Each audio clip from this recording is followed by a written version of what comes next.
început montarea grinzilor, astăzi am montat primele 6 grinzi, urmează ca săptămâna viitoare să vină și celelalte 3.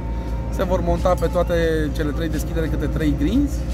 Mai departe va începe partea de cofrare a consolelor, se vor cofra consolele, se va monta fierul pentru placa de suprabetonare. Sperăm undeva până la jumătatea lunii noiembrie să reușim să turnăm placa de suprabetonare, apoi vine hidroizolația, asfaltul.